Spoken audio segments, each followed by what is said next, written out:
Welcome you guys to my favorite principle of the Hermetic philosophy. It is the law of vibration, and it basically says, simply put, everything in the universe in existence, period, has movement, has a vibration, and that vibration produces a frequency. Now, why that is important to you and I is because frequency is everything. Frequency, I believe Nikola Tesla even said, think in terms of frequency if you want to understand the universe. And the reason why he said that is this: frequency stimulates neighboring frequencies if they match. It's called resonance.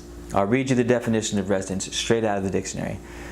The reinforcement, all these words are crucial, reinforcement or prolongation of sound by reflection from a surface or by the synchronous vibration of a neighboring object. That whole thing is laced with occult knowledge, you guys. I'll break that down for you right here. What does that mean? Reinforcement and prolongation. If you have a violin, this is how you can see resonance demonstrated. If you have a violin and you play the E string, and you have another violin in the room, the E string on that other violin will vibrate. It will actually produce sound. And the reason why is because the E string is tuned to the same exact frequency as the one that you're playing it. And because they are tuned to the same frequency, they resonate each other, meaning you play one and the other one will play itself, simply because the vibrations from that original string have acted upon the second one. That is gold. Now think about what we learned in the Law of Correspondence, as above, so below. So you take the knowledge from one thing and you apply it to another. If I can get the string of a violin to vibrate without touching it, simply because I've broadcasted a frequency that matches it, we attract in our lives based off of resonance. Our thoughts and our emotions, how we see the world, the people we surround ourselves with, the mind state we are emanating is a physical vibration. Your thoughts are immeasurable. Your electromagnetic field that comes from your heart, that is actually measurable. Your electromagnetic field contains within it information. This is provable and has been proved. This gets bounced out into the world. And just like the violin string, it starts to resonate with other like-minded things, or things with similar frequencies. If it has a similar frequency, it will be stimulated. Now, where the law of attraction went wrong is it says that you think of something and it comes into your life, and that's not what happens. Things don't come into your life by thinking about them at all. They do not come into your life at all. They are stimulated. They are evoked. Think of the violin. When you played when you played the E string on the violin and it played the neighboring violin, the violin wasn't brought to you. The violin didn't pick itself up, float over, and put itself in your lap. It was just stimulated. It was evoked. The sound was evoked. Basically, it was like, hey, I'm here. So, thinking things is only half the battle. When we emanate a frequency and we are aware, acutely aware, we begin to notice things that we didn't notice before, because we have evoked it, just like that violin string. We have changed our broadcast, we have changed our frequency, and depending upon how strong our electromagnetic field, how far out it goes, and how capable it is of stimulating other frequencies, determines how well we see that neighboring object when it does become awakened, when it comes to life. Because if I play that violin string really loud, the vibration is stronger, so it plays the other violin really loud. So we can deduce that using our own frequency, if we can strengthen that broadcast, then we can strengthen the degree at which the neighboring object returns the favor, sends us the message back, just like synchronous vibration of a neighboring object, like we read in the dictionary. So what does that mean? I just told you what it means. How can we use it? I'm going to break this lesson into two different things. One is the conscious mind, synonymous with the ego. And the other is the subconscious mind. And we'll correlate that with a bridge to oneness, a bridge to the ethereal, a bridge to the other side. Subconscious bridges us to the other ethereal space, and the ego bridges us to physical reality. First, we will talk about the ego. Now, when it comes to manifesting things on a vibratory level concerning the ego, it is incredibly weak. The ego sucks when it comes to, or the conscious mind / ego sucks when it comes to manifesting things, because the ego doesn't like repetition. As soon as you bombard the ego, your conscious mind, with the same thing over and over again, it kind of gets bored with it. It wants to move on to something else, and it kicks it to the subconscious mind. The ego wants new, it wants novelty, it wants uniqueness. Before I go too farther, let me tell you why I want to correlate the ego with the conscious mind. I define the conscious mind as your waking mind, the mind that goes, oh, there's a bush, oh, there's a leaf, oh, there's a human. That's your conscious mind. That's your ego. It's the lens that you were given by oneness to have the illusion of an individual experience. Which is why I believe the ego is constantly seeking new, because by definition, its goal is to create new. The ego gave me my individuality, it gave you your individuality, so ego loves individuality because it's why it's here, to give individuality. So that's what I mean by consciousness. Your conscious mind is your acute awareness, your lens that allows you to perceive the world from your own unique standpoints. Not good, not bad, just a lens. So back to how the ego operates in terms of manifesting things. Your ego is good because it's under your control, more or less, depending upon how good you are, how much willpower you have. Your ego and your conscious mind is under your control. So you have the choice to dictate what you bring yourself in proximity with. Your ego and your consciousness, you have the choice to decide what books you read, people you surround yourself with, the movies and TV shows you watch, trips you decide to take, trips you don't decide to take, relationships, day-to-day choices, more or less. This is your ego. So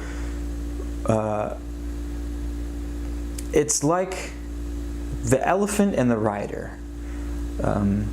The elephant has all the power, has the brute raw strength, and can tear down trees, but the rider guides it. Not nearly as powerful as the elephant, but gives it direction. This is the rider is your consciousness, the elephant is your subconscious. The reason why the ego sucks when it comes to manifesting is because, like I said before, it doesn't like repetition. It likes newness, it likes novelty. And in order to manifest something, we need to focus concentration, because matter is condensed energy. And energy condenses when attention is focused on it.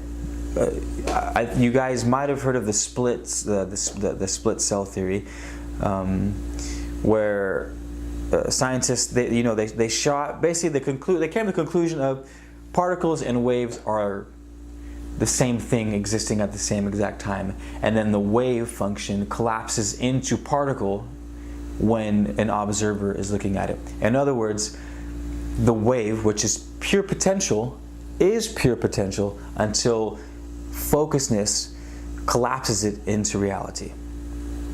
So using quantum physics, as above, so below, we see that that's exactly how we manifest things in the real world.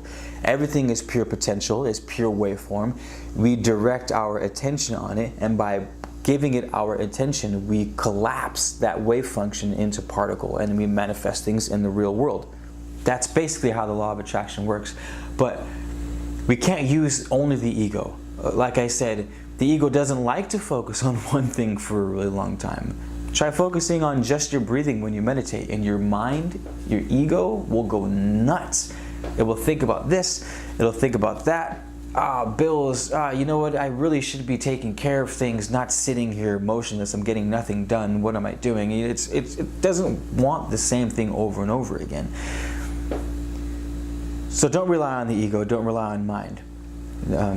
Now we're going to get into the subconscious mind. The subconscious mind is the claim to fame, you guys. The subconscious mind is the claim to fame when it comes to manifesting things. So the subconscious mind works like this. It doesn't believe in true or false. It simply believes in what is. The hypothalamus in your brain is a part of your brain that will activate when you speak of anything. If you think of running, it lights up. If you run, it lights up. If you talk bad about someone else, it lights up. If you talk bad about yourself, it lights up. It doesn't distinguish between different things. It just takes absolutes. Once it's programmed, once the subconscious mind is programmed, it is exceedingly difficult to change, which is a beautiful thing, which is a terrible thing. This is why I say that the subconscious mind is the claim to fame, not the conscious mind when it comes to manifesting things. Back to the conscious mind. The subconscious doesn't have control over what it comes into contact with, and which is one hindrance of the subconscious mind. And the second hindrance of the subconscious mind is that it takes everything that comes into contact with it at face value and as truth. Truth with the lowercase t. True to that subconscious mind, because, well, your experiences in your life are all you know. So it's the closest thing to truth that you can be aware of. Boom. Let's go back now. The reason why I say the subconscious mind is the claim to fame when it comes to manifesting things is because of this. The subconscious mind is broadcasting what it believes to be truth 24/7. The subconscious mind is broadcasting 24/7 what it believes to be true. And remember, the ego.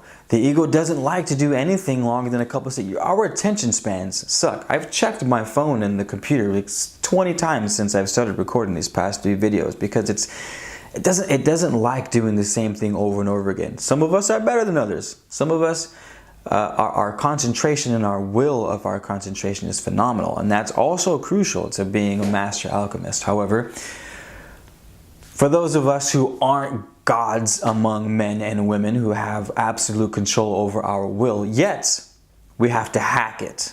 And this is how I'm showing you guys how we must hack it. We have to program our subconscious minds using our conscious minds with the new paradigm that we believe to be true, because when that happens, we are now accessing a part of ourselves that is capable of broadcasting a new paradigm at all hours of the day. And what did we say about energy and focus? Down at source is pure potential. And quantum physics has showed us that our attention collapses that potential into particles, into reality. So if we change our conscious mind from, instead of trying to make things happen, we just plug little bits of information into our subconscious mind so that we don't actually have to do the work on part of manifesting. Because at core there is pure information, pure consciousness, and it makes no sense to have to worry about that all the time. Give it to the subconscious mind. Watch the movies, have the conversations, read the books, put down certain conversations, put down certain movies, put down certain books. Your world, remember, all truths are half-truths.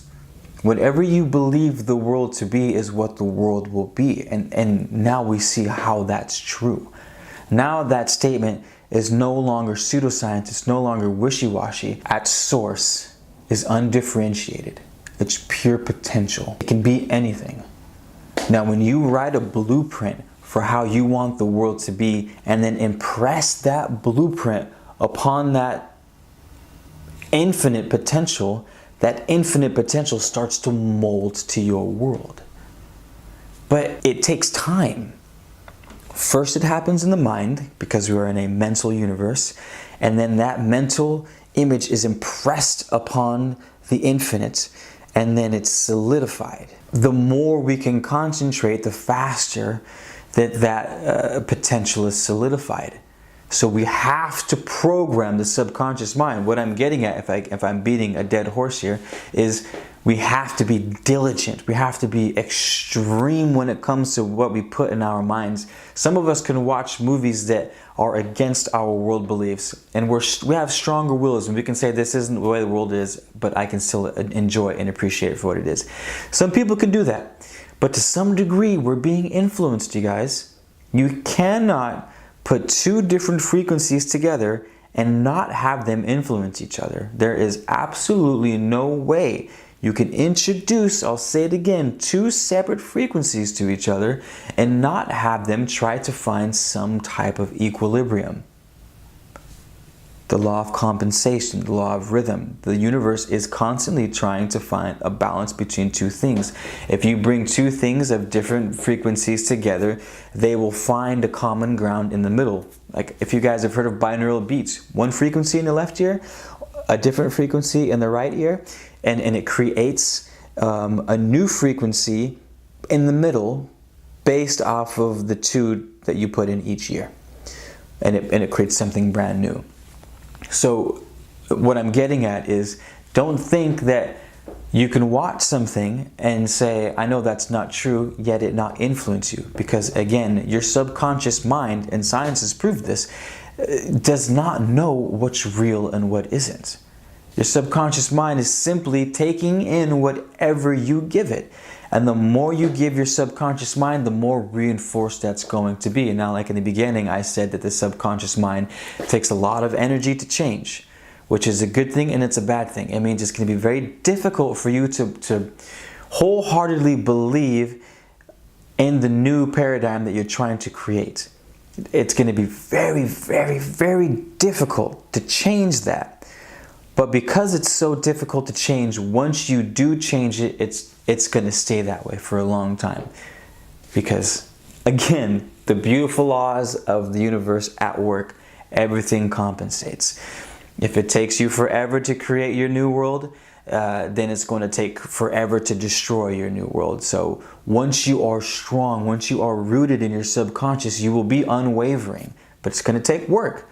You're going to have to be very conscious, very aware of what you put yourself in front of, who you listen to, what beliefs you buy into. Don't criticize what you don't like. Just put energy into what you do like. Don't play the woe is me game. Just constantly look to the light. Constantly look to the light. Constantly look forward. Use your will. Use your consciousness and be strong and constantly project what you want. Cheat if you have to. You know, put up posters, put books, all these things help to program. You can't rely on the conscious mind to do it. You cannot. Your conscious mind again sucks. Do you guys realize? Listen. You guys realize how often I have to talk really quiet like this just to get your guys' attention to pay a little closer? Sometimes I have to be super dramatic. Sometimes I have to be soft, and I have to look you directly in the eye. This is what I have to do to keep your guys' attention. This is what I mean by the consciousness sucks most of the time. This really is hacking the mind. It really is being a mental alchemist, mental transmutation. It is an art. It is a science. It's all about understanding how you operate, how you function. What you put in is what you get out. This is the law of cause and effect. We'll get to that maybe in our next video. I'm not sure. Excitement is the easiest way to do it. Excitement is the easiest way to do it. If you don't know how to set up your new world, if you don't know what direction, I don't know my passion, I don't know this, I don't know that, what direction do I go? You do. Every one of you knows what direction to go. The only problem is that you wait for the approval of other people. It's almost like we test the waters. We tell people, hey, I'm thinking about doing this, and we wait for their response. We wait for their reaction. Are they positive? Do they encourage us? Do they throw us a curveball? And then we let that reaction dictate how we proceed with what we want to do. Fuck that. Excitement has to be your guide for everything. And there are things you're excited about doing. Everyone is excited about doing something, whether it's small, whether it's big. It doesn't have to be something big. Some people get excitement. I get excited by going for a walk. And I created that excitement. I just went for a walk one day, and I went for a walk another day, and then I did it another day, and all of a sudden I had this great love for going for walks. Create. You guys are creators. Every one of you has a choice. As long as we believe we have a choice, as long as we believe we're not acting under someone else's will, then we'll remain creators. Because we will broadcast a signal. We have to take responsibility for our lives. We have to take responsibility for our excitements. We have to take responsibility for our loves. We have to take responsibility for everything. This is the birth of responsibility. This is the great renunciation. If you're not going to be willing to renunciate some things in your life, then give up the quest altogether. You guys, I hate to put it this way, but you have no business being here if you're not willing to renunciate some great things in your life.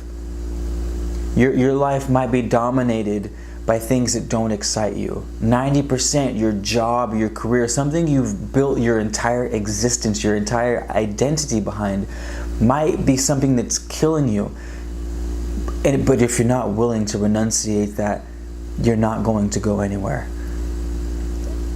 You have to do things that make you feel alive. You have to do things that excite you. But here's the thing.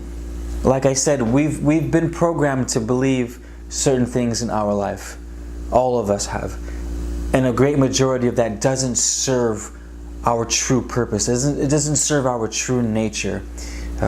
Just like excitement. So excitement can be defined as something that gets your blood flowing, something that gets your heart racing, something that gets you really energetic and ready to go. But does that serve you? Does that definition of excitement serve you?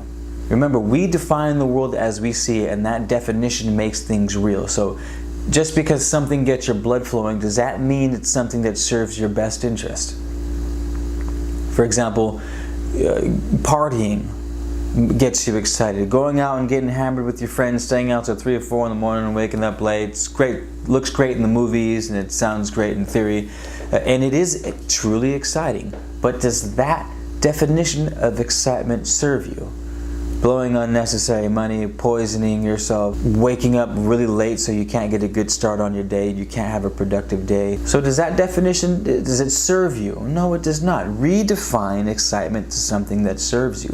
What gets you excited that aligns with what you want to do in life?